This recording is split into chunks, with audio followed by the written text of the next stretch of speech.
இந்த அரங்கத்தில் கூடியிருந்து எங்களை மகிழ்ச்சி கடலிலே ஆழ்த்தி இருக்கிற அட்லாண்டா வாழ் தமிழ் சொந்தங்களே,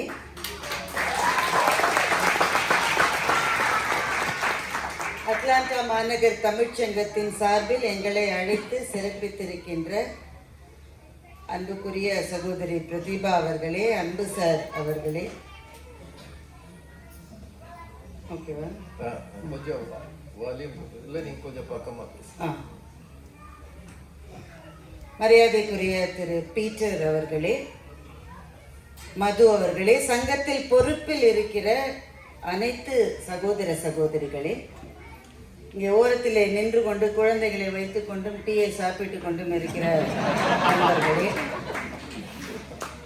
எல்லாருக்கும் மிக பணிவான வணக்கங்களையும் பொங்கல் வாழ்த்துக்களையும்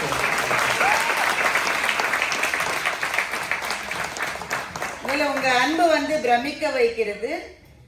சனிக்கிழமை நடக்க வேண்டிய நிகழ்ச்சி நடைபெறாமல் தள்ளி போடப்பட்ட பின்பும் கூட இங்கே ஒரு வேலை நாளில் இத்தனை பேர் அதுவும் ரொம்ப நேரமா நடக்கிற போதும் தொடர்ந்து உங்கள் உற்சாகத்தை எங்களுக்கு கொடுத்து கொண்டிருக்கிற உங்கள் அத்தனை பேரும் திருப்பாதங்களுக்கும் என்னுடைய வணக்கமும்.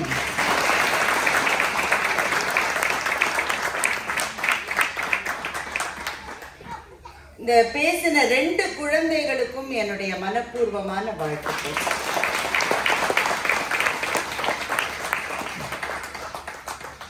ரெண்டு குழந்தைகளுமே ரொம்ப அருமையா பேசினாங்க. இவங்க முதல் பேச்சாளரா பேசுவதற்கு ஒரு தைரியம் வேண்டும். அதனால் அந்த குழந்தைக்கு என்னுடைய வாழ்த்துக்கள்.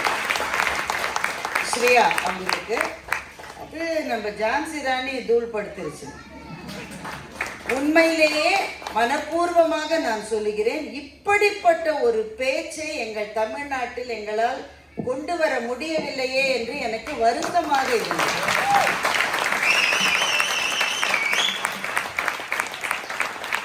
அது அபாரம். அது பேசினப்புறம் எங்க அணில எங்க யாருக்குமே வேலை இல்லை. அதுதான் சத்தியம், அதுதான் சத்தியம். அவ்வளவு நல்லா பேசின அந்த குழந்தைக்கு 2 பிள்ளைகளுக்குமே வாழ்த்துக்கள்.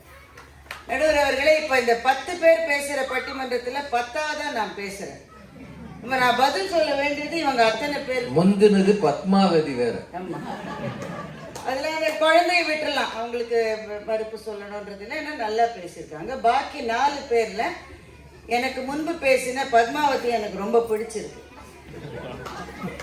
அவங்க முகத்திலேயே ஒரு வெள்ளந்தித்தனம் இருக்கு. அவங்க குரலை வேற கேட்டா எங்க நடுவர் சொல்லிட்டாரு மனோரமா குரல் மாதிரி இருக்கு.